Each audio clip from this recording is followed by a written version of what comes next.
पूर्णमदं पूर्णमिदं पूर्णस्य पूर्णमादाय पूर्णमेवावशिष्यते। ओम शांति शांति। ओम गुरुर्ब्रह्मा गुरुर्विष्णु गुरुर्देवो महेश्वरा।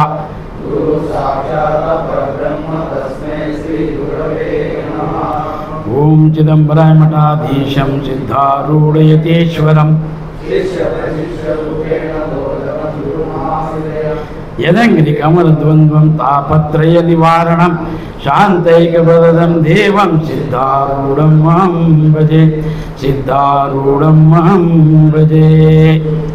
आरूढ़ ज्योति जगत ज्योति जगत सिद्धार्थ स्वामी जी को अभिनंदन करते हुए प्रातः स्मरणीय श्रद्धेय वंदे आदरणीय सदगुरु भीमाशंकर स्वामी जी को तत्स्वरूपी महामंडलेश्वर भगवतान सरस्वती महास्वामी जी को अभिनंदन करते हुए परमात्मा स्वरूप का तो गुरु गीता में हमने कल सुना श्री शिव जी बता रहे कि पार्वती है स्वाश्रमंच स्वजात्यंच स्वकीर्त पुष्टिवर्धनम ये तत्सर्वं परित्यज गुरुमेव समाश्रिता। तो कल के विषय में भगवान बताया कि पार्वती वो 4 आश्रम का स्वाश्रम ब्रह्मचारी दो गृहस्थी वनप्रस्थी संन्यास ये सब धारणा किया है। अस्वजाति कोई भी जाति का और वो कीर्तिवंत हो धनवंत हो गुणवंत हो रूपवंत हो प्रतिष्ठावंत हो तो ये सब को छोड़कर ब्रह्म ज्ञान प्राप्त करना चाहिए। यद सर्वम परित्यज गुरुमेव समाश्रितः। और ये अध्यात्म में अगर बीच में आ रहे तो इन सबको त्याग कर गुरु कर कर परम मुक्ति को प्रतिष्ठा को प्राप्त करना चाहिए। गुरु आश्रय लेना चाहिए। ऐसे कल के विषय में था। आज कह रहे कि भगवान गुरु भक्त्रे स्थिता विद्या गुरु भक्तन च लभ्यते है त्रैलोक्य स्फुटतोरुहो देव ऋषि पितृमानवः। तो यहाँ पर क्या बोले भगवान कि ये विद्या गुरुदेव के मुख में रहता है तो सरस्वती गुरु के मुख में है, इसके लिए उनको अमृतवाणी बोला जाए।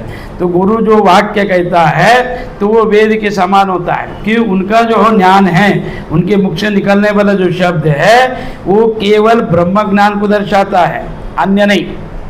तो इसके लिए गुरुमुख में उनका विद्या निवास है। तो वो चलता फिरता ग्रंथालय है गुरु।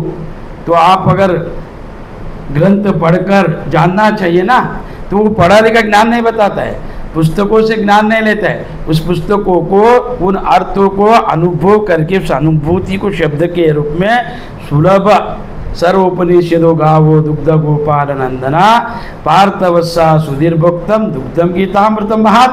जैसा भगवान श्री कृष्ण परमात्मा ने वेदों का राष्ट्र को उपनिषद का राष्ट्र को अर्जुन को केवल सरल के सरलता शब्द में उनका अवस्था उनका बुद्धि मन को देखकर कहाँ पर कुरुक्षेत्र में रणरंग में जैसा प्रतिपादन किया भगवद गीता उनका अनुभव है वो भगवान कृष्ण परमात्मा का।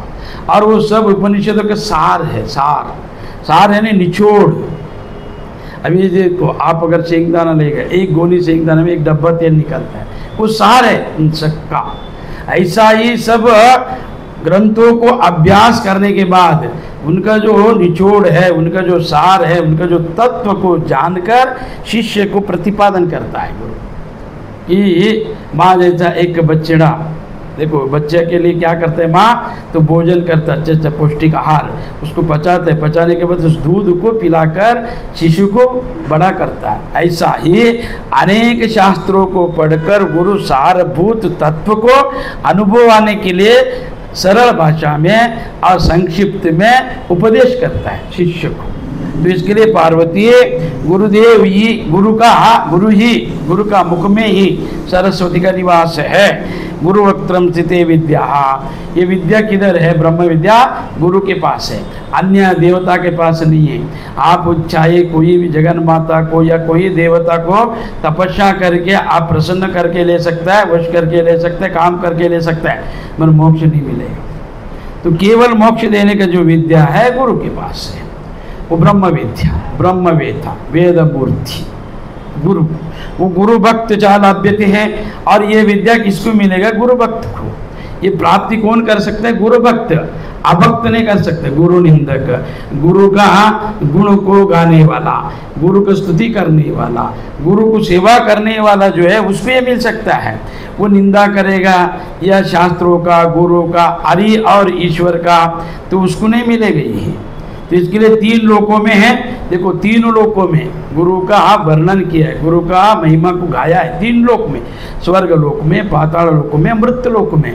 और ये एक ही नहीं, अनेक सांप्रदाय, कोई भी मत रहने दो, मतांतर रहने दो, अद्वैत वो, द्वैत वो, विशिष्टाद्वैत वो, द्वैताद्वैत वो, शक्ताद्वैत, शिवाद्वैत। अद्वैत में 5 अद्वैत है और उसके बाद में अनेक सांप्रदाय और अनेक मत। ये पृथ्वी के ऊपर 300 धर्म है, 300 धर्म ने भी गुरु का महिमा, गुरु का गुणगान, गुरु का स्तुति किया है।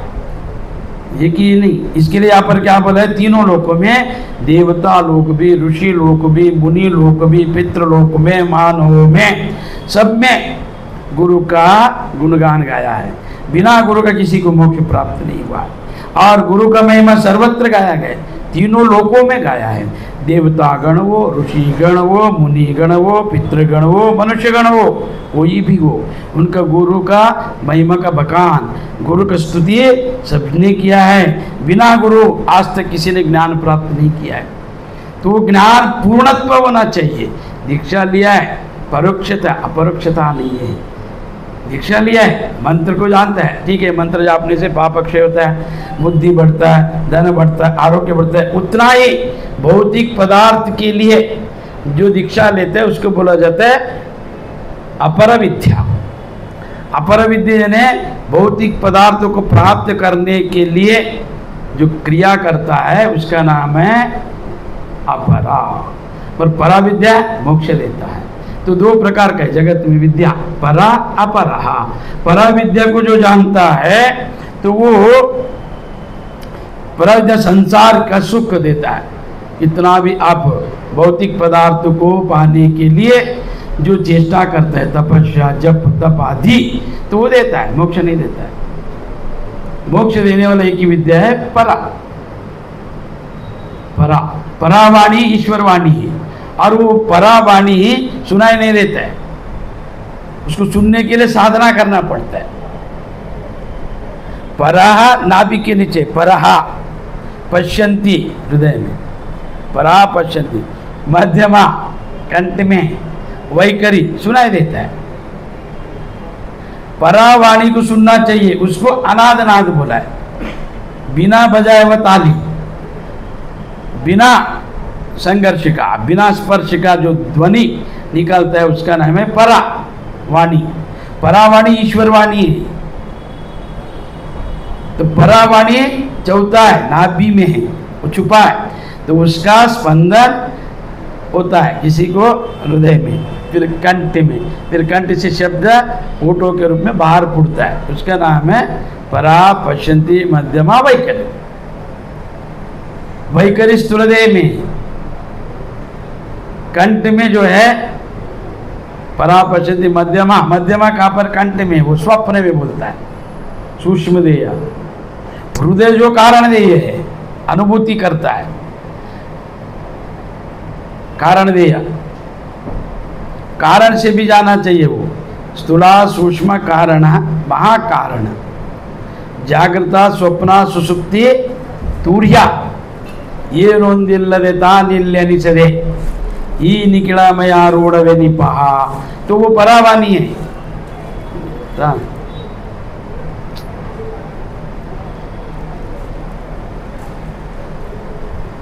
परावाणी, तो ये 4 प्रकार का वाणी है।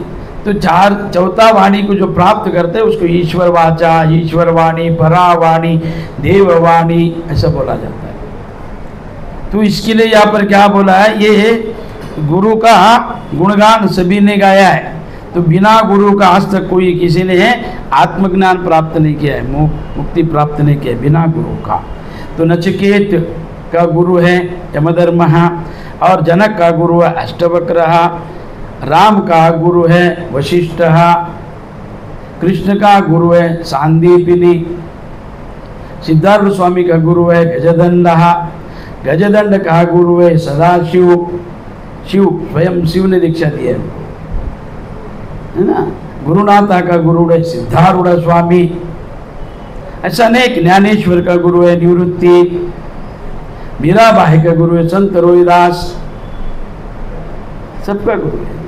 विवेकानंद का गुरु रामकृष्ण परमहंस, रामकृष्ण परमहंस का गुरु तोतापुरी, अनेकों का गुरु है। बिना गुरु के किसी ने प्राप्त नहीं किया। तो इसके लिए पार्वती तीनों लोकों में, ऋषिगण हो, पितृगण हो, मानव हो, देव हो, दैत्य हो, असुर हो, सुर हो, सब ने उनका महिमा गाया है पार्वती। तो तुम भी उनको सुनना है तो पराविद्या को उनका मुख से सुनो। अमूल्य है वो, मूल्यवान वस्तु है वो, रत्न है, तो कभी सड़ेगा नहीं, गलेगा नहीं। तो ऐसा वो अमूल्य रत्न, अमृत तुल्य, तो वाणी से सुनना चाहिए, गुरुमुख से। गुरुमुख से सुना हुआ शास्त्रा ये अनुभव में आता है कि ये ग्रंथ खोलकर बैठा पढ़ा नहीं आएगा, अनुभूति नहीं आएगा। तो अनुभव करने के लिए गुरुमुख से सुनना चाहिए। क्यों? एक रत्न को है ना सबको नहीं दिया जाता है, हीरे। तो हीरे का मोल जानने वाला जो ज्वेलरी, उसको जानने वाला ही कर ही सकता है, अन्यथा नहीं। रत्न को तो एक गांव में बकरी चराने वाला चरा, बकरी भेड़ बकरी को जो चराता है, जंगल में गया लेके, तो बहुत दूर गया तो एक तालाब के बाजू में एक रत्न पड़ा था, चमक रहा था वो। उसने देखा अरे ये तो चमक रहा है, पत्थर रहेगा, उसको रत्न का ज्ञान नहीं है। तो उसने क्या किया, उसको लिया और लेकर कपड़े में बांधकर बकरी को गले में घंटे के जैसे बांध दिया। फिर वो जब वो बकरी चरा के घर पे लेके जा रहे थे गांव में, तो सब देखा कुछ तो पत्थर बांधा, अच्छा है, चमक रहा है।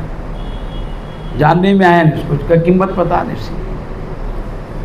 फिर वो सुबह फिर से चराते वक्त जा रहा था, तो उसने क्या किया, भूख लगा था उसे, फल वाला को बोला मुझे फल दे दो। वो बोला पैसा दे दो। मेरे पास पैसा नहीं है। तो क्या करेगा, ये ले लो, ये चमकता वो पत्थर ले लो। उसने पत्थर दिया और 4 फल ले लिया। वो पत्थर उसने क्या किया, ये क्या काम पे आएगा, वजन करने के काम पे आएगा। तो उसको वजन में रख दिया उसने। तो वहाँ पर एक ऐसा ही एक व्यक्ति आया था, तो जानता था पत्थर को। तो उसने जब खरीदने को आया, देखा रहे ये तो अमूल्य पत्थर है, ये क्या कर रहे, वजन में रखा, ये इसको इसका कीमत मालूम नहीं है। उसने बोला अरे तू फल छोड़ दे, मेरे को पत्थर दे दे। बोला नहीं नहीं मैं नहीं देगा, मैंने उससे लिया है। बोला 1000 देगा, 2000 देगा, 5000। वो बोला ले लो। तो 2-3 फल दिया था उसको, फिर वो 5000 देकर वो ले लिया। लेने के बाद उसने क्या किया, उस पत्थर को जाकर एक जवेरी को दिखा। फिर वो जवेरी ने उसको देखा, बोला ये बहुत बड़ा है, इसको अगर तराशने के बाद जो बनेगा करोड़ों का है, तेरे को किधर मिला? बोले मेरे 5000 में मिला। अरे बाप रे। फिर उसने क्या किया, उस पत्थर को तराशा, सुंदर बना, उसके ऊपर का मैल निकाला और ज़्यादा चमकने लगे रत्न। और वो रत्न जाकर भेजा तो करोड़ों का कीमत था। तो वैसा रत्न को जानने वाला व्यक्ति इसको कर ही सकता है। ऐसे ब्रह्म ज्ञान को जानने वाला ही, अगर भेड़ बकरी को पालने वाले को मिल गया रत्न, क्या करेगा वो धागा में बांध के घंटी बना दिया। और फल बेचने वाला क्या करेगा, वजन बना दिया उसको। ऐसा ब्रह्म ज्ञान सबने लिया है दीक्षा, मगर उसको तत्व का बोध या तत्व का अर्थ, तत्व का महिमा मालूम नहीं है। वो समझते हैं लिया दीक्षा हो गया, कुछ भी बोलो गुरु को। गुरु का निंदा करने वाला सर्वनाश होता है, इतना बोले देर अबेर पर होता है, बोले लेट हो जाएगा, धर्म में लेट रहेगा मर न्याय देता है। तो इसके लिए तो यहाँ पर क्या बोले, पार्वती मानव द्वारा, मानव को कोई वो स्पष्ट रूप से जानो गुरु सरस्वती स्वरूप है। तो आगे कहते हैं, तो ये हुआ गुरु का महिमा। अभी गुरु शब्द का अर्थ बताता अनेक रूप से कि गुकार चंद्रकारो ही रूकारस्त तेज उच्यते अज्ञान ग्रासकम ब्रह्म गुरुरेव न संशयः। ये गुरु शब्द का अर्थ क्या है? गुरु शब्द का अर्थ है अंधकार, अज्ञान। और रू शब्द का अर्थ क्या है? तो प्रकाश, ज्ञान। अंधकार को जो नष्ट करता है वो ज्ञान। जैसा भी आपने 1 महीना तक अपना कमरा बंद करके गांव चला गया कुछ काम के लिए, पूरा बंद था 1 महीना, तो आने के बाद जैसे ही दरवाजा खोल देगा, लाइट चालू करेगा, एक लाइट से प्रकाशित हो जाता है। तो 1 महीना अंधकार था, इसके लिए क्या आपने 30 लाइट लगाया? नहीं, एक ही लगाया। ऐसा ही जन्म जन्म का जो अज्ञान है, केवल गुरु ज्ञान से, गुरु तत्व से, गुरु उपदेश से वो नाश हो जाता है। इसके लिए गु शब्द का अर्थ के अंधकार को निवारण करने का शक्ति किसमें है? तो उजाले में, प्रकाश में। ऐसा शिष्य का अज्ञान, शिष्य का अज्ञान जो है वो गु, और रू प्रकाश, तेज, तो वो गुरु। तो गुरु जब उसको स्पर्श किया, तत्वमसि महावाक्य का प्रतिपादन किया, उपदेश दिया, तत्वमसि वही तू है, अगर ऐसे जान लिया तो उसका ज्ञान नष्ट हो जाता है।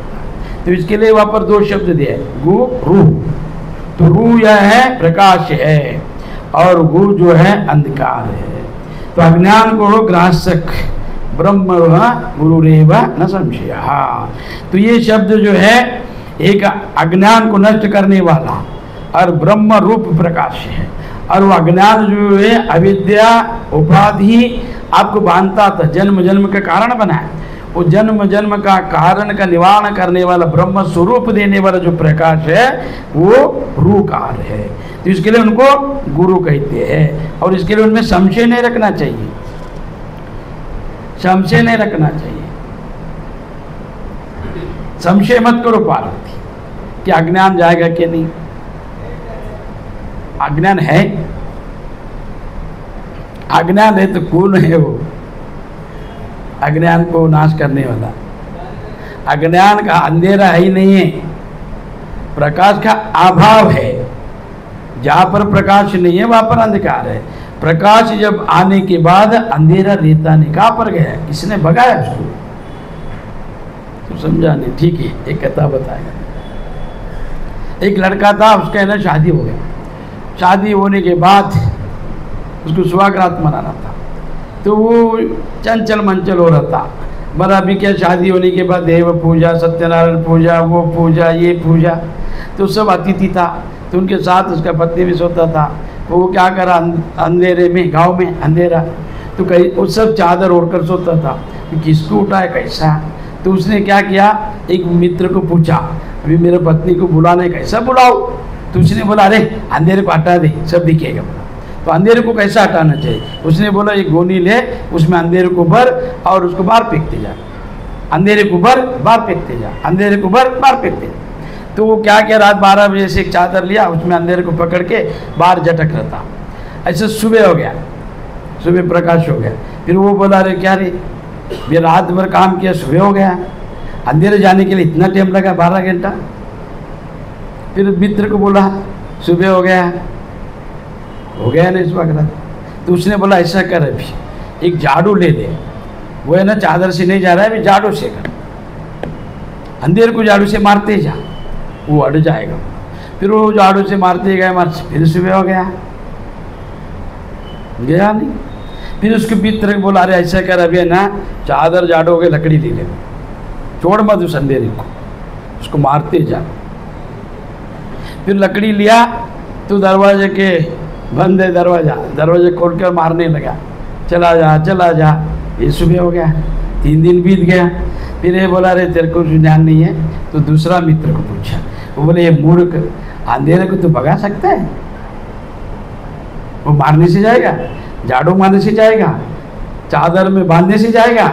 अज्ञान कोई कर्म से नहीं जाएगा, ज्ञान से ही जाएगा। तो उसने बोला, इधर आ, एक बैटरी ले ले और बैटरी चालू करके देख मेरे पत्नी का मुख किधर है। तो अंधेरे में गया, बैटरी चालू किया, उजाला हुआ, उसके पत्नी को देखा, हो गया पुराने। ऐसा अंधेरे कोई क्रिया से नहीं जाएगा। नहीं ज्ञान है न सदृशम, बिना ज्ञान के संभव नहीं है। अभी उसको तुम बांध के फेंक सकते हैं, अंधेरा है किधर, पकड़ में आएगा? अंधेरा प्रकाश का अभाव है। प्रकाश जैसा प्रकाशित होता है, अंधेरा उसके अंदर लय हो जाता है। ऐसा ही अज्ञान नहीं है, भ्रांति है, भ्रांति भ्रम, अंधेरा बिंधेरा कुछ नहीं, अज्ञान विज्ञान नहीं है जीव को। जीव को अज्ञान रहे तो कौन ज्ञान देने वाला? फिर जीव को अज्ञान है तो देव को भी अज्ञान है, ऐसा सिद्ध होता है। इसके लिए अज्ञान शब्द को उन्होंने ऐसा दिया है समझाने के लिए, मगर वास्तव में अज्ञान नहीं है, अंधेरा नहीं है। प्रकाश का अभाव, प्रकाश नहीं है, अंधेरा दिख रहा है। और जब अंधेरा दिख रहा है तो प्रकाश नहीं है। प्रकाश लाओ तो अंधेरे किधर, तुम कुछ पूछोगे नहीं, वो अंधेरे पूछेगा नहीं जाना है कि नहीं। अभी तुम लाइट चालू कर तो अंधेरे को पूछेगा गया कि नहीं, किधर गया तुम, कैसा गया तुम, नहीं, संभव नहीं है। तो ऐसा ही गुरु जब उपदेश करता है, उसको अगर उत्तम बुद्धिमान है, उत्तम कोटि का मन है, उसका शुद्ध अंतकरण वाला है, तो तक्षण समझ में आएगा तत्वमसि महावाक्य। और मध्यम कोटि का है, समझ में नहीं आएगा, चंचल रहेगा वो।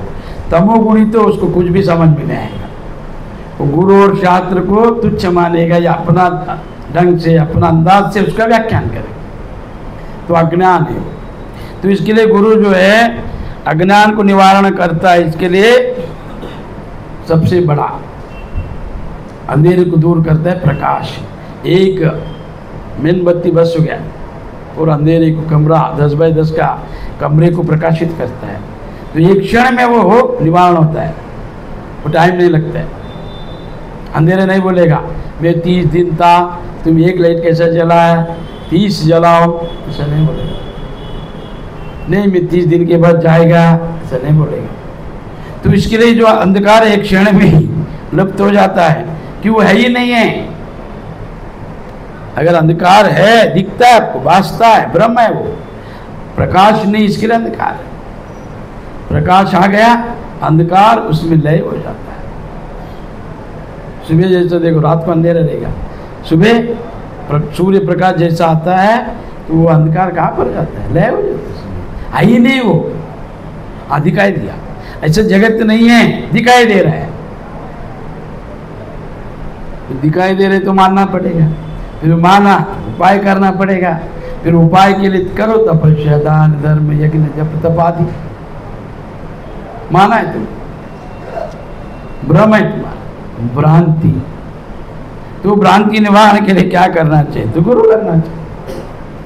जब तुमको भ्रांति अच्छा लगता है, अज्ञान में सुख है, तो पकड़ लो, क्यों छोड़ रहे, क्या जरूरत है आने की। दूसरा जन्म देखेगा, बंदर बनेगा, कुत्ता बिल्ली बनने के बाद देखेगा, वो भी पता नहीं क्या बनने वाला है, ये भी पता नहीं क्या होने वाला है।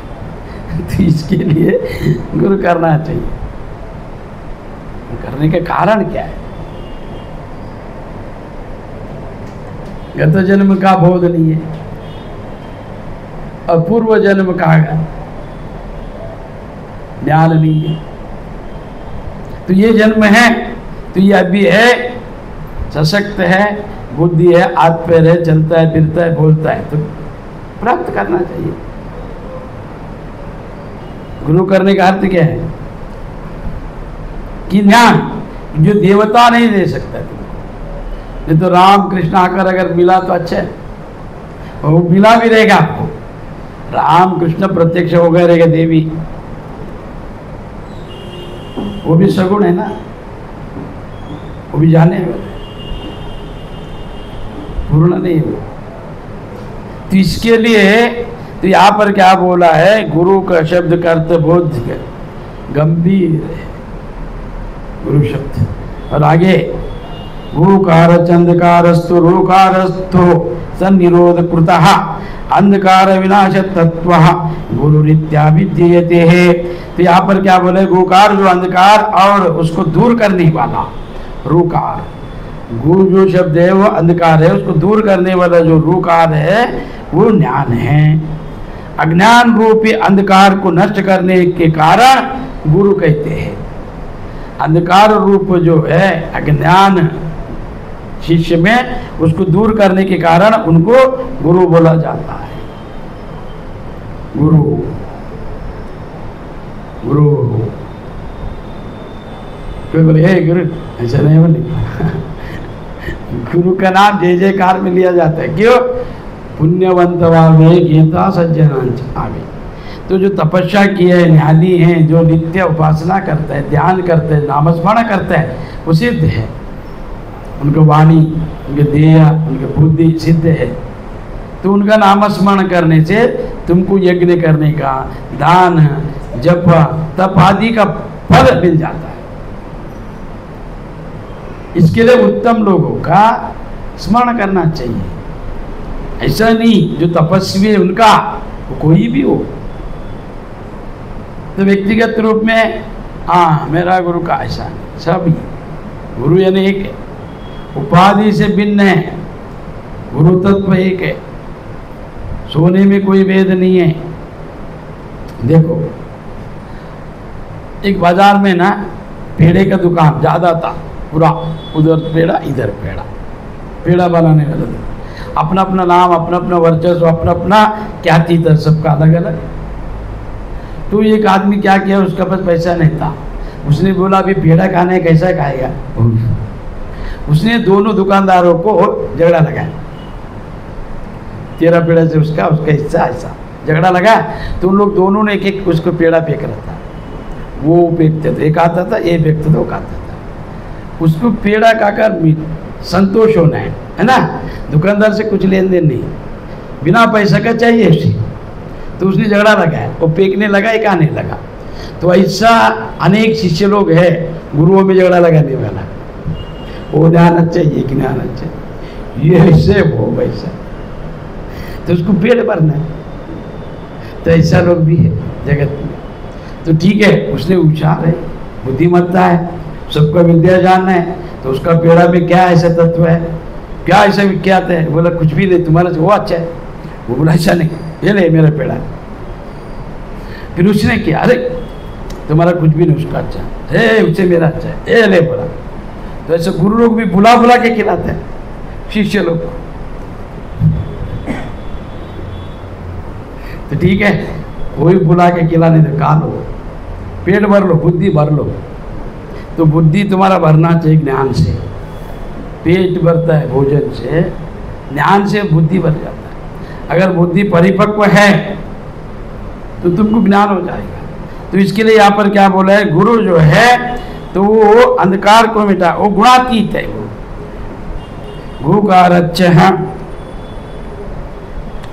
गुकारच्च गुणातीतो रूपातीतो रूकारका गुणारूपवीन तत्व गुरुरीत्या विद्यते है। तो यहाँ पर क्या बोला है, तो यहाँ पर क्या बोला, गु यानी अंधकार, अंधकार का निवारण करने की शक्ति रूप में है, वो प्रकाश है, वो तेज है, इसके लिए उनको गुरु बोला है। और यहाँ पर क्या बोलते हैं, गुकारच्च गुणातीतो हो। तो ये गुण किस में, तीन गुण, त्रिगुणात्मक जगत है। ब्रह्मा रजोगुण प्रधान है, विष्णु सत्वगुण प्रधान है, शिव तमोगुण प्रधान है। तो ये त्रिगुणात्मक जगत है। ब्रह्मा तीन गुणों से परे है, परब्रह्म जो है उनमें कोई गुण नहीं है। और उस परब्रह्म को जानने वाला ये गुरु भी गुणातीत है। गुकार का अर्थ क्या है, गुणातीत है। रूकार का अर्थ क्या है, रूपातीत। गुरु में कोई रूप नहीं, अरूप रूपाया शिव स्वरूपाया। वो देखने में सगुण भी है, ज्ञान से निर्गुण है। शिवलिंग जो है देखने में आकार है, जानने में निर्गुण है। इसके लिए शिव स्वरूप बोला है गुरु को। तो यहाँ पर क्या बोले, वो गुणातीत है। गुकारच्च गुणातीतो, तो गुकार जो है गुणातीत पर ब्रह्मा की प्रकृति त्रिगुणात्मक है। ब्रह्मा तीन गुणों से परे है, गुणातीत है। इन तीनों गुणों से उनका कोई संबंध नहीं है। वही एकमात्र चैतन्य स्वरूप है। माया शक्ति प्रकृति ईश्वर है, ईश्वर है नाश करने के लिए। माया का वास्तविक स्वरूप नहीं है, मगर माया उसका अधीन है। वो माया क्या करते हैं, नाम और रूप से व्याप्त होता है, मगर वो माया का अधिष्ठित, माया का अध्यक्ष, माया का जो कारण है परब्रह्म है, उसको जानना है। ये गुण है, माया में गुण है, तीन गुण है, त्रिगुणात्मक जगत है। सात्विक कोई है, कोई राजसिक है, कोई तामसिक है। और ये तीन गुण प्रत्येक व्यक्ति में, जिसमें सात्विक है वो साधु बनेगा, जिसमें राजसिक है वो व्यापारी बनेगा, जिसमें तमोगुण है वो मूढ़ बनेगा। सब में है। ये प्रत्येक गुण अपना अपना कार्य को देखकर उत्पत्ति होता है। जैसे गोकुरु 3 उसके अंदर कांटा रहता है, 3 कांटा, 2 नीचे के ऊपर। कभी सत्वगुण ऊपर रहेगा तो रजो और तमो नीचे रहेगा, कभी रजोगुण ऊपर रहेगा सत्व और तमोगुण नीचे रहेगा, किसी का तमोगुण ऊपर रहेगा सत्व रज। प्रत्येक व्यक्ति में अच्छा भी है बुरा भी है, प्रत्येक व्यक्ति। इसके लिए जगत को त्रिगुणात्मक बोला है। 3 गुणों से दिखता है वो, 3 गुण में। कोई देने वाला है, कोई छीनने वाला है, कोई मांगने वाला है, कोई सत्कार्य करता है, कोई दुष्कार्य करता है, कोई स्तुति करता है, कोई निंदा करता है। तो गुरु का जो स्तुति करेगा, गुणगान करेगा, गुरु जो तपस्या किया, नाम स्मरण किया, जो उपासना किया, वो शक्ति, वो सिद्धि, वो पुण्य उनको मिलेगा। जिसने गुरु का स्तुति किया, सेवा किया, गुणगान किया है, उसको हर कार्य शीघ्र हो जाएगा, विघ्न नहीं आएगा, बुद्धि भ्रष्ट नहीं होएगा, सकल कार्य में वो जय प्राप्त करेगा, सुख रहेगा, शांति रहेगा, बाल बच्चा चलेगा। मैं निंदा चालू किया तो समझना चाहिए उसको पाप लगा। फिर वो निंदा करने से क्या होता है, बुद्धि भ्रष्ट हो जाता है, अकर्म करता है, क्षीण हो जाता है, आरोग्य उसका बिगड़ जाता है, धन क्षीण हो जाता है, आयुष्य क्षीण हो जाता है, अंत में मर जाता है। इतने आदर क्यों? वो अभिमान को त्यागना चाहिए, अभिमान को, वो सब जितना भी अभिमान है सब छोड़ना चाहिए। तो उसको को गुरु गुणातीत है, गुरु माया गुणा गुणमय, गुरु गुणातीत परब्रह्म स्वरूप होने के कारण वो गुणातीत है। गुकार भी बोलते हैं ना, गुरु यानी गुणातीत रूपातीत, एक श्लोक करते हैं। तो रूपातीत है, गुरु में कोई रूप नहीं, गुण रूप विहीन तत्व, गुरु में कोई रूप नहीं। गुरु में रूप होता तो एक में रह जाता, अनेक कुल में क्यों जन्मता। बच्चा के रूप में भी गुरु है, बालक में रूप में गुरु है, स्त्री के रूप से गुरु है, अनेक चांडालों में गुरु है।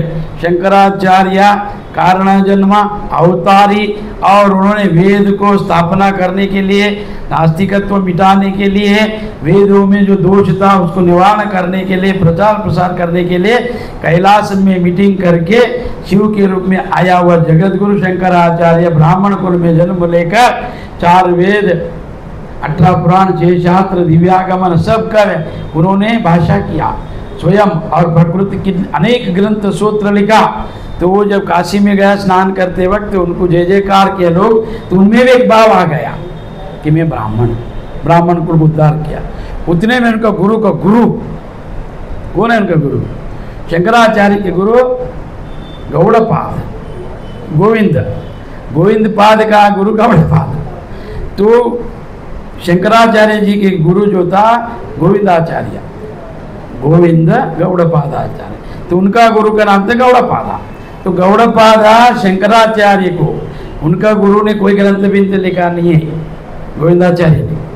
गौड़पाद ने जितना लिखा है, कारिका करके ग्रंथ लिखा था, कारिका, तो वो एकदम रहस्यमय ढंग से लिखा था। उसी ग्रंथ को, गौड़पाद का ग्रंथ को गोविंदाचार्य ने शंकराचार्य को दिया, भाष्य कर, सरल कर, प्रतिपादन कर, प्रवचन कर।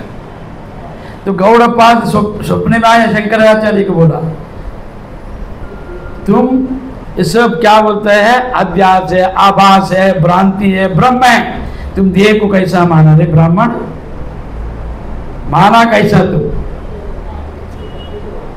गौड़पाद ने फिर उनको क्षमा मांगा, वेद व्यास जी को, और उनको क्षमा मांगकर फिर चांडाल के रूप में शिव आकर गुरु बना लिया। मनीष पंचकम 5 श्लोकों में शंकराचार्य का उत्तर है, और चांडाल के शिव जी का ऐसा अष्टकम के रूप में पंचकम, मनीष पंचकम। मनीषी यानी ज्ञानी, मनीषी यानी विद्वान, मनीषी यानी यति, यति यानी सन्यासी को यति बोला जाता है, यति महाराज। तो वैसा तो यहाँ पर क्या बोले कि गुणातीत है गुरु, रूपातीत है, गुरु में कोई रूप नहीं है। अष्टवक्र का शरीर टेढ़ा मेढ़ा था, तो उनको देखकर सभा में सब हंसने लगा।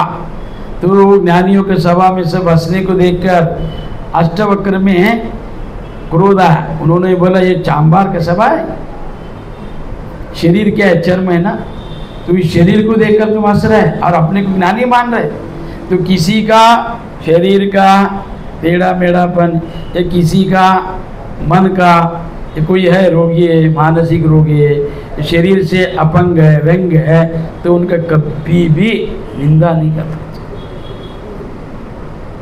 तो वो अष्टवक्र जी को देखकर सभा हंसने लगे। तो उन्होंने बोला चांबार का सभा है। तो चांबार जो चर्म को जानने वाला, चांबार क्या करता है, देखता है ये कौन सा बूट है, कौन सा चर्म से बने, कैसा है इसका। तो ऐसा तुम लोगों ने, आप लोगों ने मेरा शरीर को देखकर हंसा, तो शरीर क्या है, आड़ मांस का है ना।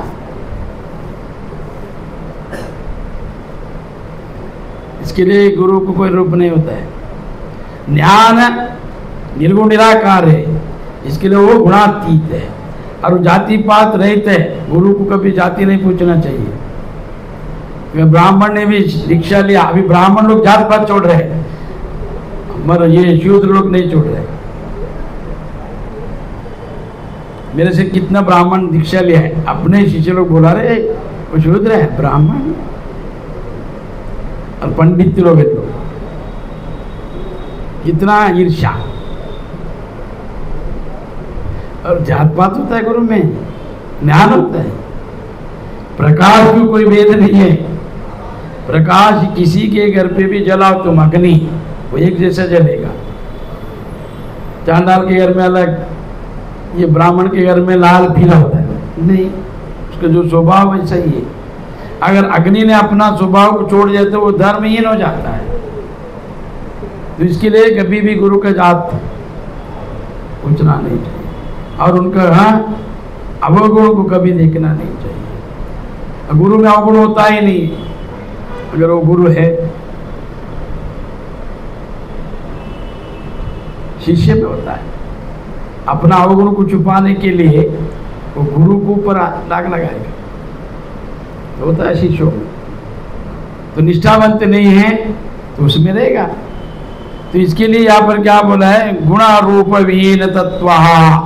तो गुण और रूप से रहित है गुरु, गुरु इत्याविद्यते है, ऐसा गुरु कहलाता है जो गुण और रूप से रहित है। गुकार प्रथमो वर्णो मायादि गुणवासकः, रूकार अस्मि परम ब्रह्म माया भ्रांति विमोचकम। तो यहाँ पर क्या बोला है, गुरु शब्द का प्रथम अक्षर जो गुकार है मायादि गुणों का प्रकाशक है। तो ये जो गु है वो माया का प्रकाशक है, और दूसरा अक्षर जो रू है वो माया का भ्रांति से मुक्ति देने वाला परब्रह्म स्वरूप है। तो इन दोनों शब्दों को गु और रू, अंधकार प्रकाश, अंधकार प्रकाश, ऐसा अर्थ लिया। ये त्रिगुणात्मक माया शक्ति प्रकृति का बोधक है। कौन? गु अज्ञान है, अंधकार है, वो माया शक्ति का बोधक है, उसका प्रतिपादन करता है। प्रकृति को सत्य मान लेता है कि वो दिखता है, सत्य मान लेता है। अरे मूर्खो, अंधेरे में पड़ा हुआ रस्सी, मंद में एक रस्सी पड़ा है, उसको देखकर सर्प जान लिया किसने, मान लिया किसने? वो देखा हुआ व्यक्ति ने। उसने जो उसके ऊपर दृष्टि डाला, सृष्टि बनाए।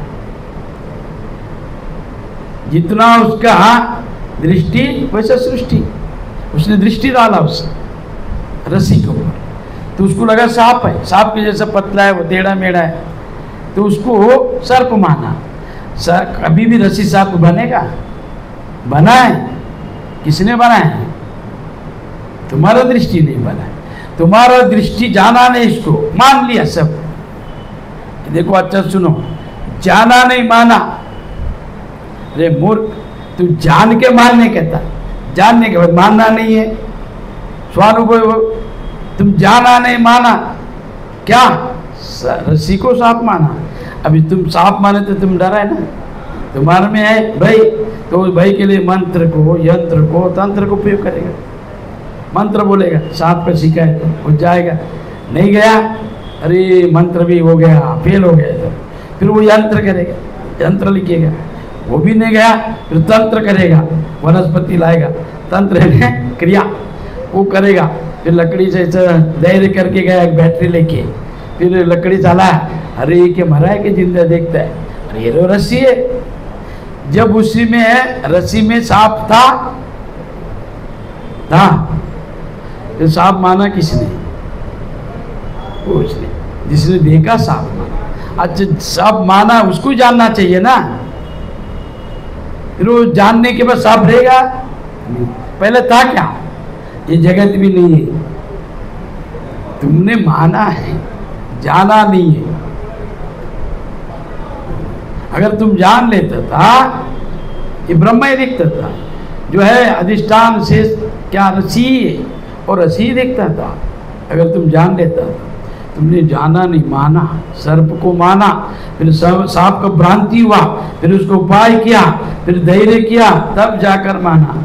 तो ऐसा ही पर ब्रह्म को धैर्य करो जानने का, तो अधिष्ठित है वह है। तो जानना क्या है? वह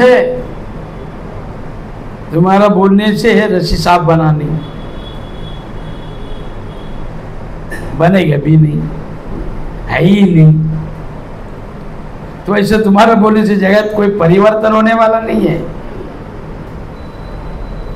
तुम केवल जानो, जानने के बाद मानो, मानो मत पहले ही। शास्त्रों के ऊपर, गुरु के ऊपर संशय करो, ये क्या है ज्ञान बताओ, जानो, और स्वानुभूति गुरु के पास जाओ, वहां पर अभिमान मत करो। शंकराचार्य भी 8 साल में सबको दीक्षा दिया है, गर्गी ने दीक्षा दिया है। नचिकेत कितना था? 7 साल का ही था। ज्ञानेश्वर कितना था? शंकराचार्य कितना था? सिद्धार्थ स्वामी कितना था? कि बाल अवस्था के कारण नहीं, वो कारण जन्म है, इसके लिए बाल अवस्था में गुरु बना है। तुम बनो, संभव नहीं है। अच्छी के तुमने वृद्ध होके क्या ज्ञान प्राप्त किया है? धूप में सूख गया, धूप में घूम के है, ये बाल है ना काला वाला, क्या भी सफेद हो गया, ज्ञानी बनते हैं। बाल सफेद होने से व्यवहारिक ज्ञान आ जाएगा तुमको, धोखा खाकर। परब्रह्म का ज्ञान नहीं होगा। परब्रह्म का ज्ञान तुम्हारा अंतकरण जितना शुद्धि है, तुमने क्या तपस्या किया, क्या अनुभव किया है, उसके ऊपर आधारित है। कि तुम वृद्ध होएगा तो ये अनुभवी है, इसे कौन सा ग्रंथ में लिखा है? कौन सा ग्रंथ में की लिखा है? जो शंकराचार्य तो युवावस्था में था, 18 साल में जगत गुरु बना। नारद महर्षि, नचिकेत, अभिमन्यु, उपमान्यु, कृष्ण परमात्मा, ये सब कभी बना गुरु? छोटा में बना। ज्ञानेश्वरी लोग सब छोटा नहीं था, फिर गुरु नहीं माना, पर उनको कितना सता है। जो सच है उसको सिद्ध करना पड़ता है कि मैं सत्य हूँ, असत्य को सिद्ध नहीं करना पड़ता है, उसको सब मान लेता है। एक अच्छा व्यक्ति को परीक्षा देना पड़ेगा, अच्छा है, और बुरा को कोई पूछेगा ही नहीं, क्यों पूछेगा उसको? तो इसके लिए तो यहाँ पर क्या बोला है कि ऐसा गुरु, वो गुकार जो है अज्ञान का प्रतीक है, माया का प्रतीक है, 3 गुणों का प्रतीक है। रुकार जो है परब्रह्म का प्रतीक है, प्रकाश का प्रतीक है, तेज का प्रतीक है, सत्य का प्रतीक है, भ्रांति निवारण करने वाला है। कि वो परब्रह्म जो होता है वो नित्य है, सदा रहने वाला है। वो ना जन्मता है ना मरता है, न घटता है न बढ़ता है, अपना ही स्वरूप में सदा विद्यमान रहता है। रसी पहले से रसी था, तुम जानने से पहले रसी था। तुम जब भ्रांति किया तभी भी रसी है, और तुम जान लिया तभी भी रसी है। तुमने नाम और रूप को देखा तभी भी परब्रह्म है, तुमने जब नहीं जाना तभी भी परब्रह्म है, जानने के बाद भी परब्रह्म है। तो ऐसा गुरु भ्रांति निवारण करने वाला है। तो इसके लिए मिथ्य का बोध, जो मिथ्य असत्य अनृत है उसको तोड़ने वाला गुरु। ज्ञान खड्ग, तो ज्ञान तलवार है, उसे अज्ञान को काट देता है। इसके लिए उनको परम ब्रह्म बोला है, मुक्तिदाता बोला है। ऐसा गुरु कहा जाता है, इसको गुरु समझना चाहिए। जो तत्ववेता है, श्रोत्रिय है, ब्रह्मनिष्ठ है, जिसने स्वानुभव करके शब्द के रूप में दृष्टांत देकर गुरु को सुलभ रूप से समझाता है, वो गुरु। नहीं तो बड़ा बड़ा व्याख्यान करने वाला है, कुछ समझ में आता है, बहुत बड़ा बड़ा व्याख्यान। तो ऐसा गुरु को क्या करना चाहिए सेवा में? आसनम शयनम वस्त्रम भानभूषणाधिकम साधिक्येन प्रदत्तव्यः गुरु संतोष कारणम। तो गुरु कृपा प्रसाद, गुरु कृपा कैसा प्राप्त होगा? तो यहाँ पर बोले साधक को चाहिए कि गुरुदेव जो है प्रसन्न होने के लिए तो उनको समर्पण करना चाहिए, समर्पण। तो समर्पण कैसे है? आसनम शयनम वस्त्रम वाहनभूषणादिकम। तो उनको बैठने के लिए कुर्सी होना चाहिए, आसनम शयनम, सोने के लिए पलंग होना चाहिए, गद्दी या चादर। शयनम, वस्त्र पहनने के लिए वस्त्र, घूमने के लिए वाहन आदि, आभूषणादिकम, तो उनको आभूषण आदि से सजाना चाहिए। साधकेन प्रदत्तव्यः, और ये साधक जो है ये सब समर्पण के भाव से उनको देना चाहिए।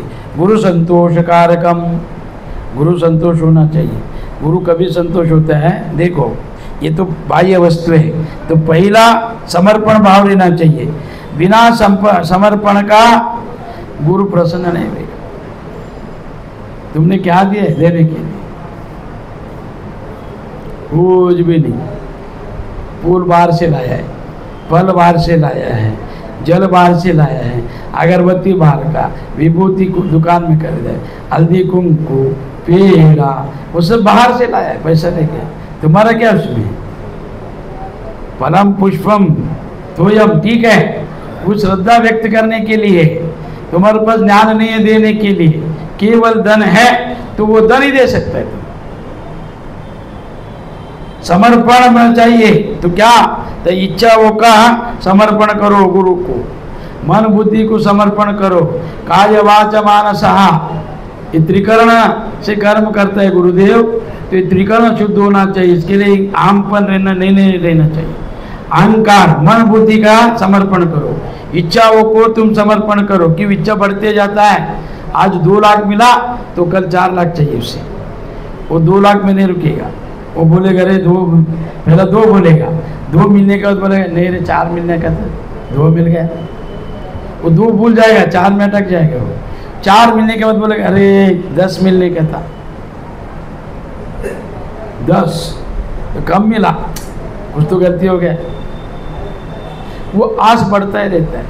इसके लिए उस मन बुद्धि को अर्पण करना चाहिए गुरु को। समर्पण, समर्पण बोला यहाँ पर। समर्पण का अर्थ क्या है? तर्पण, समर्पण, अर्पण। अर्पण है बाहर से लाया हुआ वस्तु को देना, अर्पण। तर्पण यानी पितरों को वस्तु से आह्वान करके उनको देना, भोजन आदि दूसरों के माध्यम से, उसको तर्पण। समर्पण यानी बाहर का वस्तु कुछ भी नहीं है, मन बुद्धि शरीर से कमाया हुआ पाप पुण्य समर्पण करना चाहिए, उसको बोला जाता है समर्पण। तो ये समर्पण खुद का होना चाहिए। क्या क्या? मन बुद्धि अर्चन करता है, इसके लिए समर्पण करो। इच्छा, आपको इच्छा जो है ना सताता है, उसको समर्पण करो। काम जो है कामना, उसको समर्पण करो। वासनाओं को समर्पण करो। हे गुरुदेव, मेरा जो वासना है मन को तड़पाता है, मन बुद्धि को चंचल कर रहा है, इसके लिए वासना का समर्पण करो। अहंकार का समर्पण करो। समर्पण भाव होना चाहिए सदा, तो गुरु प्रसन्न होता है। प्रसाद साधकेन प्रदत्तव्यः गुरु संतोष कारणम, तो गुरु प्रसन्न होता है।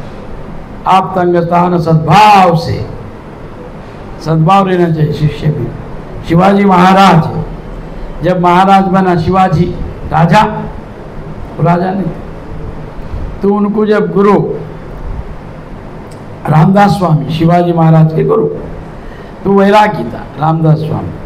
केवलम सावधान ऐसा सुन के भाग के जाने वाला पुणे से सह्याद्री में जाकर रुका, वो है रामदास स्वामी। ब्राह्मण कुल में जन्म लिया, उपनयन हो गया, साधक था, बुद्धिमान था और निश्चल मन वाला। बाल अवस्था में शादी करता था पहला बालक, तो उनको खड़ा किया और सब जन हाथ में चावल लिया है, सावधान बोले तो भाग गए। उन्होंने सुना तो सावधान युद्ध में होता है ना, तो यहाँ पर कोई तो युद्ध होने वाले, सबसे बड़ा युद्ध है, तो उन्हें भाग गया रामदास स्वामी। और उन्होंने, रामदास ने एक ग्रंथ लिखा है दासबोध, और वो दासबोध में विचार चंद्रोदय, विचार सागर, वृत्ति, प्रभाकर, ये तीनों भी सम्मिलित है। और दासबोध जो सुनता है वो शिष्य लोग, दूसरा कोई ज्ञान नहीं सुनता है, और दूसरा गुरु को नमस्कार नहीं करता है, दूसरा कोई भगवान के पास जाता नहीं, ये ज्यादा प्रचलित है रत्नगिरी में दासबोध। और वो शिष्य के इधर कोई आया, उन लोगों को मालूम हो गया, गेट आउट। दासबोध, तो दासबोध लिखने वाला रामदास स्वामी, तो उनका शिष्य शिवाजी महाराज। तो जब महाराज दीक्षा लेने को गया तो स्वामी जी ने, उन्होंने बोला बोलो शिवाजी महाराज आए। तो गुरु बोला शिवाजी महाराज आए थे, तो महाराज को बाहर बिठा। तो दूसरा दिन बोला महाराज आए, बोला महाराज आए तो बाहर बिठा। तीसरा दिन बोला छत्रपति शिवाजी आए, तो बाहर ही बिठा। 3 दिन भूखा था दीक्षा लेने की। फिर समझ में आया शिवाजी को क्या हो रहे हैं, स्वामी क्यों नहीं मिल रहे। तो राज पदवी प्रतिष्ठा छोड़कर जाना चाहिए गुरु के पास, ये तो गुरु का अवहेलना होता है। वो खुद को राजा समझेगा और गुरु को कनिष्ठ समझेगा। तो भेजा नहीं, बुलाया नहीं। जब बोला नहीं, उनका भक्त शिष्य होने के लिए शिवाजी आया है दास, तब बुलाया, हाँ ठीक है आ जाए। फिर दीक्षा लिया। दीक्षा लेने के बाद तो बोला ये सब मेरा है, तन मन धन अर्पण किया, जा सेवा कर। तो राजा शिवाजी क्या किया, एक बड़ा कोटा बना रहता, भद्र कोटा, बड़ा किला। तो भराते वक्त उन्होंने किले के ऊपर चढ़कर सबको देखा, नीचे ना पत्थर उठाने वाला, पत्थर काटने वाला, रेती लाने वाला, सीमेंट मिलाने वाला, उन सबको देखकर बोला देखो मेरे वजह से इन सबका पेट भर रहा है, मैं कितना ग्रेट, कितना अभिमान है राजा समय। तो रामदास स्वामी बाजू में गांव में था, तो उन्होंने आंख बंद करके देखा, अरे मेरा शिवाजी में आ गया, एक कीड़ा घुस गया उनके मन में, कैसा निकाल। तो भाग कर आ गया। तपस्वी था रामदास स्वामी, अखंड ब्रह्मचारी, हनुमान को उपासन किया हुआ रामदास। तो राम प्रत्यक्ष हो गए। तो आके बोला अरे राजा शिवाजी स्वामी आए हैं, गुरु जी। अरे बाप रे। तो उनको लिया ऊपर किले के ऊपर, बैठने के लिए जगह नहीं, तो एक पत्थर ला के बिठाया। तो नमस्कार के बोला आप किधर आए, बिन बुलाया या अब वो भाग गया। तो ये तो और बनने के मेरा किला बनने के बाद आपको उद्घाटन करना है, वास्तु शांति। तो सब ठीक है।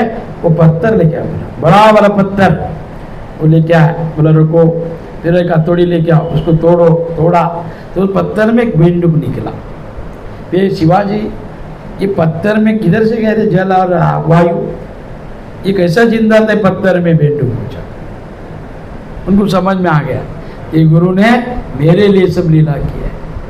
तो साष्टांग नमस्कार करके बोला ये गुरुदेव क्षमा करो, आज से मेरा तन मन धन आपको अर्पित। बोला गुरु बोला नहीं रे, लोग बदल जाता है। मुंह से बोला कोई धन भी नहीं देगा, तन तो छोड़ो, तन मन स्त्री के लिए है, धन भी नहीं देगा वो, खाली बोलने के लिए। तो बोलो मत, लिख के दो। तो उन्होंने ताम्र पत्र के ऊपर लिख के लिया। ताम्र पत्र के ऊपर पटेगा नहीं, कोई मिटाएगा नहीं। ताम्र पत्र के ऊपर लिख के लेके बोले पर समर्पण करो। तो समर्पण करने के बाद वो ताम्र पत्र लिया और बोला शिवाजी आज से सब मेरा है, तेरा नहीं। पकड़। गुरु सेवा करके प्रत्येक गांव में हनुमान मंदिर बना, और स्त्रियों का रक्षणा कर, सबको है ना धर्म का बोध दे, उपासना कर। तो उन्होंने देवी का उपासना की शिवाजी, उनको जगन माता ने तलवार दिया है, तो वो शिवाजी था। एक छोटा, उतना ऊंचा भी नहीं है, धनवान भी नहीं था, उनको धैर्यवान बनाया गुरु ने, रामदास स्वामी ने। तो ऐसा गुरु को समर्पण करना चाहिए, अहंकार को, इच्छाओं को, वासनाओं को, मन बुद्धि को, शरीर को सब समर्पण करना चाहिए। तो गुरु कुछ लेता नहीं है, समर्पण करने से आपका अहंकार जाएगा, आपका शरीर, आपका मन, आपका धन आपके पास रहेगा। सत्कार्य के लिए बोलेगा धन दो, अगर कुछ कार्य करते है तो दान दो बोलेगा, वो दान से पुण्य आपको मिलेगा, गुरु को नहीं।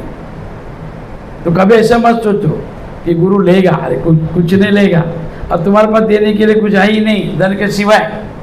ज्ञानी है ज्ञान दे सकता है नहीं, त्यागी है त्याग कर सकता है नहीं, प्रेमी है प्रेम कर सकता है नहीं, तो क्या है तुम्हारे पास? धन। फिर वो धन कैसा देना चाहिए? कार्य को देखकर, कार्य में समर्पण करो, मंदिर बनाओ, मंदिर में संस्कार होता है, देवता उपासना होता है, धर्म का प्रतिष्ठा होता है, मठ बनाओ जब पर वेद शास्त्र सिखाए, सब चीज सबको बताओ। अगर गुरु गया तो कौन बताएगा? तो उसका प्रचार होने के लिए 100 आदमी में कोई तो एक जानेगा, तो जान लिया वो बताएगा, तो उसके लिए मठ बनाने का, उसको दान दो, सत्कार्य करो, गुरु निमित्त उसके लिए दान दो, और बिना बोले देना चाहिए, पूछ कर लेना नहीं चाहिए। तो ये इसके लिए यहाँ पर क्या बोला है? गुरु को आसना शयन हस्त्रवाहन भूषण आदि का तो क्यों देना चाहिए? सन्यासी है तो उनको कौन है?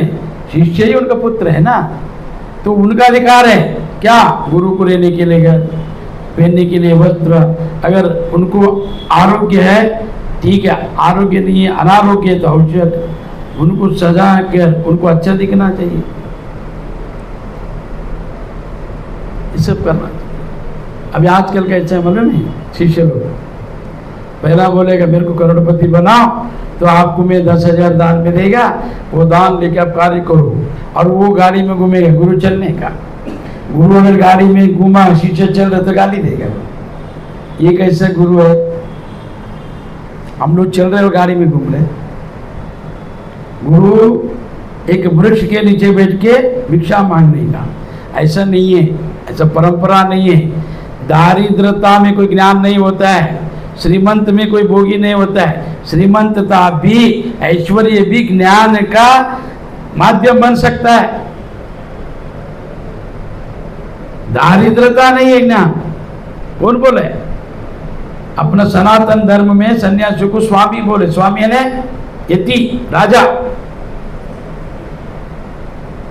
बौद्धों में भिक्षु बोला है, इसमें नहीं बोला है। तो श्रीमंत रहने से ज्ञान करता है क्या?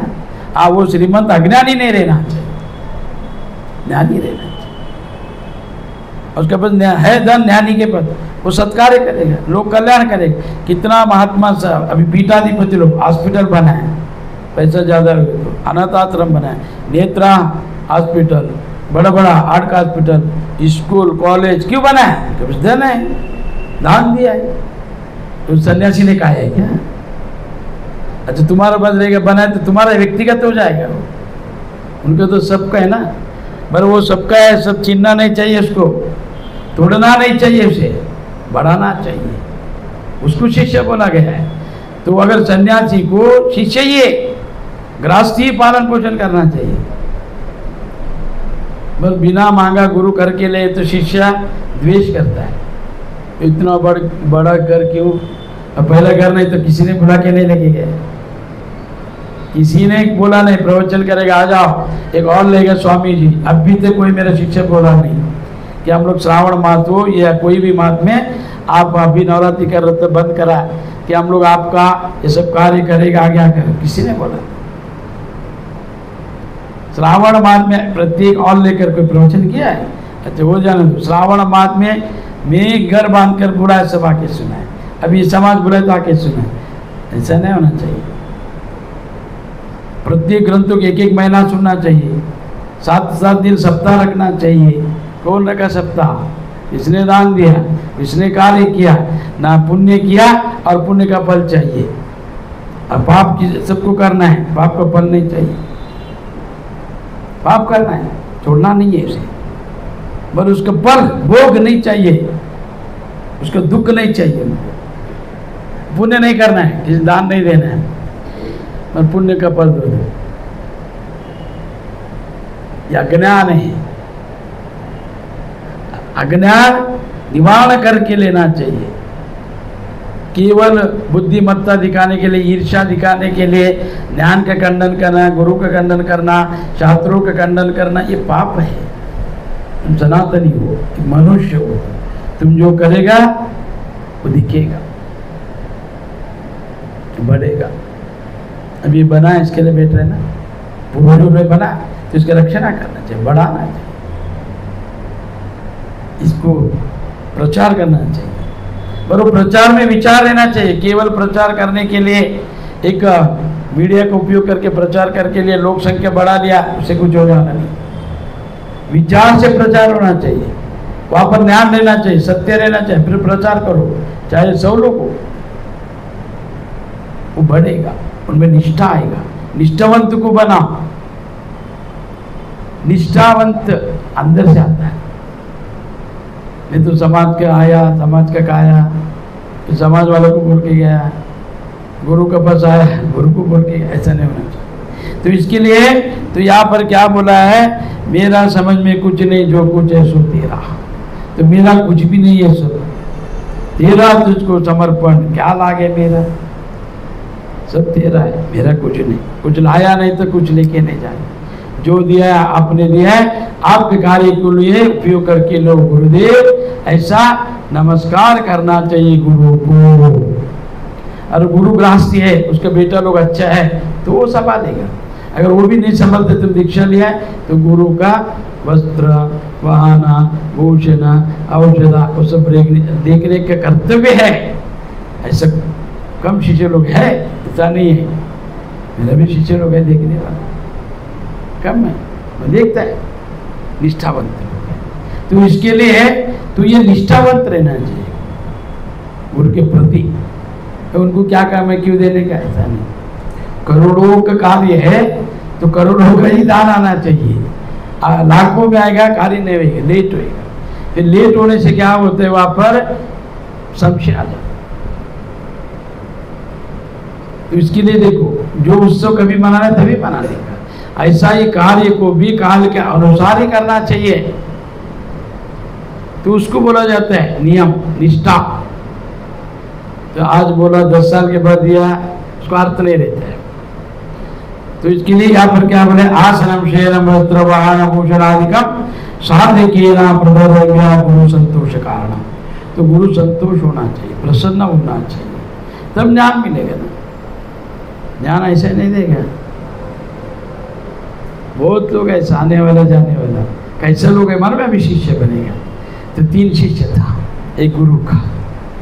तो गुरु ने क्या किया, रूम में बैठा था, एक शिष्य को बुलाया, रे बोला दरवाजा बंद कर। तो 2 शिष्य बाहर था, बोला क्या बात कर रहे, मेरे को बुलाया नहीं, उसको बुलाया रात को, क्या सिखाने वाले मन। तो 2 शिष्यों ने कान लगा कर सुन रहा था, सुनाई नहीं दे रहे। फिर खिड़की, एक बोला खिड़की के पास जा, खिड़की के पास जा, देख अच्छा कान लगा।